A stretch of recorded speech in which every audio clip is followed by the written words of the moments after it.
नमस्कार मित्रांनो, संवाद तुमचा आमच्यामध्ये तुमचं मनापासून स्वागत.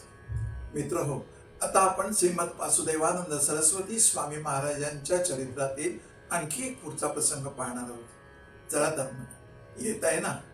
हरिओम. क्षौरविधी झाल्यानंतर महाराज 10 दिवसानंतरच कृष्णा नदीच्या तीरावरून फिरत फिरत मोगलाईत कोटिलिंग क्षेत्रात येऊन पोहोचले. तेथे 10 दिवस त्यांनी मुक्काम केला. पुन्हा ते संचारास निघाले. त्यानंतर फिरत फिरत मुक्तीश्वर म्हणजे मुक्त्याला या गावी येऊन महाराज पोहोचले. मद्रास इलाख्यापैकी कृष्णा जिल्ह्यातील नंदीगड तालुक्यातील हे ठिकाण. कृष्णा नदीवर हे गाव वसलं आहे. तेथे त्यावर्षी चातुर्मास करावा असं महाराजांनी ठरविलं. मुक्त्याला येथील ब्राह्मण सदाचार संपन्न विद्वान असे होते. हे पाहून महाराजांना हे स्थान फार आवडलं. तेथे सर्व तेलंगी ब्राह्मण राहत असून सुद्धा त्यांच्या स्त्रिया उत्तम तऱ्हेने संस्कृत बोलणाऱ्या होत्या. तेथील लोकांची भाषा जरी तेलुगू व द्रविड होती तरी संस्कृत भाषा पुष्कळ लोकांना येत होती. त्यामुळे महाराजांना तेथे काहीच अडचण आली नाही. महाराजांचं अगाध ज्ञान पाहून तेथील सर्व मंडळींच्या मनात त्यांच्याविषयी आदर उत्पन्न झाला. तेथेच शके 1830 मध्ये आषाढ पौर्णिमेस महाराजांनी व्यासपूजा केली आणि मग चातुर्मास केला. तेथे विशेष असे कोणी मंडळींचे फारसे येणे जाणे नव्हते. त्यामुळे महाराजांना तेथे खूपच विश्रांती मिळाली. तेथील मुक्कामातच महाराजांनी युवा शिक्षा, स्त्री शिक्षा, वृद्ध शिक्षा हे ग्रंथ महाराजांनी लिहून काढले.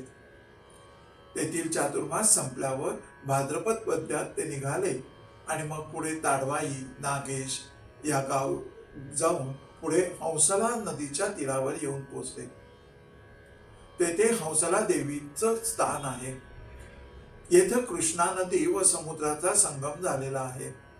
या स्थानातच कृष्णा सागर असंही म्हणतात. तेथे तूळ संक्रांतीच्या निमित्तानं स्नान करून महाराज पुढे 8-10 कोस गेले आणि तेव्हा सप्त गोदावरीकडे जाण्यासाठी महाराजांना देवांचं सांगणं झालं. त्या आज्ञेप्रमाणे महाराज तेथून परत फिरले. नागेश क्षेत्रात संन्याशांकरता एक मठ आहे. तेथे येऊन ते राहिले आणि मग पुढे सप्त गोदावरीकडे जाण्यासाठी म्हणून निघाले. या प्रांतातून संन्याशांना फार मान दिला जातो. लोकही तेथे मोठे श्रद्धाळूही आहेत. गोदावरी नदीच्या तीरावर महाराज येऊन त्यांनी आपलं स्नान उरकून घेतलं. तेथे गोदावरीची स्तुती महाराजांनी केली. 7 मुखांनी समुद्रास इथे गोदावरी मिळत होती म्हणून या स्थानात सप्तसागर किंवा सप्त गोदावरी असं नाव पडलेलं आहे. ही स्थानं कोणती ते एकदा आपण पाहूया. राजमहेंद्री जवळ वसिष्ठा कोटिलिंग स्थान, दुसरं कौशिका, तिसरं गौतमी, चौथं बुद्ध गौतमी, 5वं भारद्वाजा, 6वं आत्रेया, 7वं तुर्या अशी या सप्तप्रवाहांची नावं आहेत. कार्तिक वद्यात महाराजांना देवांची आज्ञा झाली की आता सरळ इथून निघून काश्मीरकडे चालावं. हे ऐकून महाराजांनी देवांना स्पष्टच सांगितलं, आपण काही काश्मीरकडे जाऊ इच्छित नाही. देवाला वाटत असेल तर तंतू किंवा गंगानुष याप्रमाणे हा देह कोठेही नेऊन ठेवावा, पण मी काही काश्मीरला जाणार नाही. हे महाराजांचं बोलणं ऐकून देव म्हणाले, काश्मीरमध्ये जाण्याची तुम्ही का बरं टाळत आहात? तेथे तर सगळे गौड लोक राहतात, म्हणून तुम्हाला संकोच वाटतो आहे काय? आता तर तुम्हाला वर्ण, आश्रम, जाती याचा संकोच धरण्याचं काहीच कारण नाही. हे ऐकून महाराज काहीच बोलले नाही, शांत राहिले व काश्मीरकडे न जाता गोदावरीच्या तीरावर संचार करू लागले. पुढे बेदवाडपल्ली या गावी येऊन तेथेच दुसऱ्या दिवशी महाराजांनी दत्त जयंतीचा उत्सव साजरा केला. हे गाव राजमहेंद्री जवळ आहे.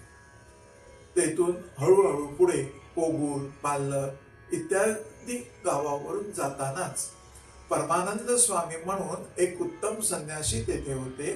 त्यांनी बोलवल्यामुळे महाराज त्यांच्या भेटीस गेले. ते नावेतून गेले. ती नाव त्या दिवशी ब्राह्मणाने चालविली. त्यावेळी महाराजांच्या बरोबर ब्रह्मानंद सरस्वती स्वामी म्हणून कोणीतरी होते. त्यावेळी त्यांनी महाराजांना विनंती केली. आपली भेट व्हावी ही पुष्कळ दिवसांची इच्छा होती. आज ईश्वर कृपेने ती पूर्ण झाली. राजमहेंद्रीस आचार्य मठामध्ये आपल्या हस्ते श्री दत्तमूर्ती व पादुका यांची स्थापना करण्याची मला खूप मनापासून उत्कट इच्छा आहे. तरी आपली यासाठी अनुमती व्हावी.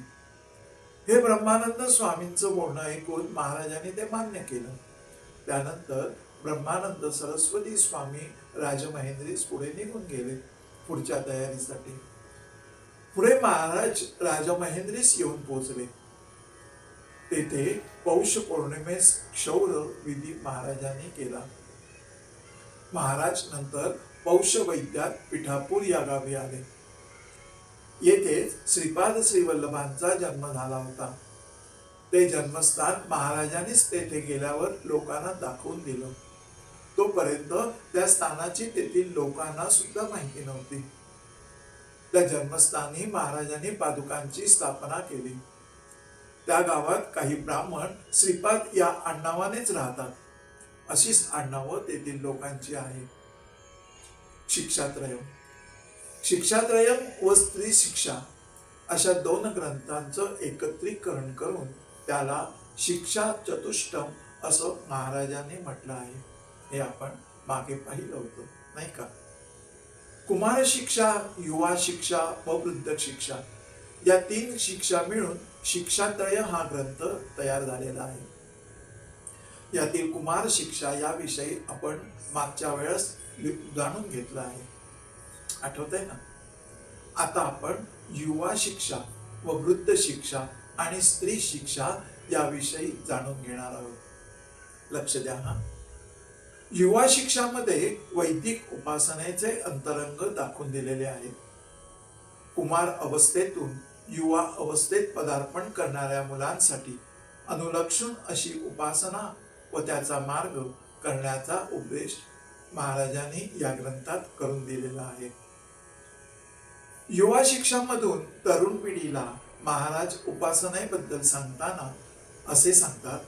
श्रुती स्मृती यातून अशा अनेक उपासना यात सांगितलेल्या आहेत. यामध्ये जी इष्ट असेल ती किंवा स्वतःला चांगली वाटत असेल अशी शिक्षा स्वीकारून किंवा उपासना स्वीकारून जो भक्तयुक्त अंतःकरणाने परमश्रद्धेने ही उपासना करतो तो या जन्मी किंवा पुढल्या जन्मी ईश्वरास अनुग्रहामुळे त्याला इथे मुक्ती मिळू शकते.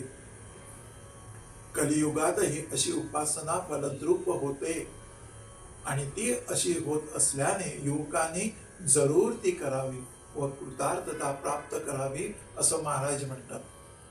असं महाराजांचं सांगणं आहे. तर वृद्ध शिक्षेमधून सर्व विषय अत्यंत सूक्ष्म रूपाने लिहिलेले दिसून येतात. 70 श्लोकांची वृद्ध शिक्षा लिहिलेली आहे. प्रत्येक श्लोकावर श्री स्वामी महाराजांनी विस्तृत असं भाष्य केलेलं आहे. त्यामुळे श्लोकांचा अर्थ करणं फार सोपंही जातं. कर्ममार्ग, उपासना मार्ग यांचं विवेचन कुमार शिक्षामध्ये आलेलं आहे. युवा शिक्षामध्ये ते केल्यानंतर ज्ञानमार्गाचं विवेचन वृद्ध शिक्षेमधून महाराजांनी केलं. प्रवृत्ती मार्ग सोडून संन्यासपूर्वक निवृत्ती मार्गाचं अवलंबन केल्यानंतर सद्गुरूला शरण जावं असं महाराज सांगतात. सद्गुरूंना शरण गेल्यानंतर चंचलता चित्त स्वाधीन ठेवून गुरूंच्या सांगण्याप्रमाणे त्यांनी जे सांगितलं आहे ते श्रवण करून निधिध्यासन साधनाचा अभ्यास केल्यावर तत्वमसी इत्यादी महावाक्यांचा अर्थबोध करून तिथे घेता येतो. अर्थात एक वार केल्याने किंवा एक वार श्रवण केल्यानंतर ज्ञान मात्र होत नाही.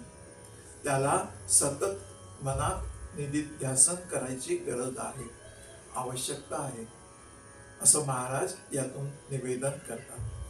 महाराज म्हणतात ईश्वर हा विश्वेचं अधिष्ठान आहे. या विश्वाचं अधिष्ठान आहे. जगाची सत्ता व्यवहारिक व परमात्म्याची सत्ता ही पारमार्थिक आहे. परमात्म्याच्या मायेने जगत झालं असल्यामुळे व परमात्म्यापेक्षा भिन्न सत्ता असल्यामुळे योगाने ती प्राप्त होणारी समाधी अवस्था आहे ना, ती चिरकाल टिकणारी नाही. लक्षात घ्या, ही टिकणारी नाही आहे. पण ज्ञानमार्गाने प्राप्त होणारी अवस्था ही चिरकाल टिकणारी आहे. आणि हे जाणून घेण्यासाठी श्री दत्तात्रेयांचा भक्ती मार्गाचा अवलंब करावा असं महाराज या प्रकरणात निक्षूनपणे सांगत आहेत, प्रतिपादन करत आहेत. लक्षात आलं. आता स्त्री शिक्षा. स्त्री शिक्षा हा ग्रंथ प्रामुख्याने स्त्री धर्माचे विवेचन करणारा आहे, म्हणून तो मराठीत लिहिलेला आहे. त्यातील भाषा अधिक सुलभ व प्रसन्न अशी ओघवती आहे. वेदांत हे सर्वसामान्य माणसाला जे रुचकर व्हावे या जाणीवेनेच महाराजांनी स्त्रियांना त्यांच्याच भाषेत वेदांत या ग्रंथातून सांगितला आहे. तो सांगताना काव्य आणि तत्व यांचा सुरेख मेळ घातलेला यातून दिसून येतो. विशेषतः या स्त्री शिक्षेत गीतरचने केलेली आहे. या मार्गात स्त्री हा अडसर आहे असं बरेच जण सांगतात, बरेच जणांना तसं वाटतं. पण अशा वेळेस स्त्रियांना मोक्षाचा मार्ग खुला आहे असं केवळ न म्हणता स्त्री धर्माविषयी यथासांग चर्चा, उचित मार्गदर्शन करणारा हा स्त्री शिक्षा हा एकमेव स्वतंत्र ग्रंथ आहे आणि तो महाराजांनी निर्माण केलेला आहे. ते म्हणतात, स्त्रियांचा अधिकार हा फार मोठा आहे. त्यांच्याच योगाने पुरुषांचा धर्म, अर्थ, काम सिद्ध होणार आहे. पंचमहायज्ञ धर्म स्त्रियांच्याच योगाने घडला जातो. पुरुषाने केलेल्या धर्मापैकी अर्धा धर्म तर अचूक प्रमाणे स्त्रीच्या पदरी नक्कीच पडणार आहे. स्त्रियांच्या दैनिक जीवनात नित्य करणाऱ्या लागणाऱ्या दळण, कांडण या कामातूनही जाता जाता किती सहजपणे ज्ञान, तत्वज्ञान यांची गुंफण महाराजांनी या स्त्री शिक्षामध्ये करून दिलेली आहे. थोडक्यात माहेर हे स्त्रीच्या जीवनातील आनंदाचं स्थान, तर सासर म्हणजे दुःख, हाल, अपेष्टा. म्हणूनच त्याला सासूरवास नाव पडलं. पण या सासूरवासही कसा सुलभतेने पार करून जाता येईल, मोक्षपदास कसं जाता येईल, हे महाराजांनी या स्त्री शिक्षामधून सांगितलेलं आहे. थोडक्यात काय, शिक्षात्रयम आणि स्त्री शिक्षा या महाराजांच्या ग्रंथाचा आणि त्यामध्ये जीवनदृष्टीचा समाजावर सर्व स्तरावर प्रसार होणं हे उचित ठरणार आहे. कारण यामधून श्रुती, स्मृती, पुराणोक्त जीवनदृष्टीचं दर्शन महाराजांनी दाखवून दिलेलं आहे, प्रकट केलेलं आहे. असो, म्हणूनच सर्व स्तरावरील कुमार, युवक, वृद्ध आणि स्त्रिया या सर्वांसाठी महाराजांनी ज्या ग्रंथाची निर्मिती केली त्याचं अध्ययन होणं हे गरजेचं आहे. एवढंच सांगायचं. इथंच थांबू. पुन्हा एकदा भेटू पुढच्या प्रसंगात. गुरुदेव दत्त.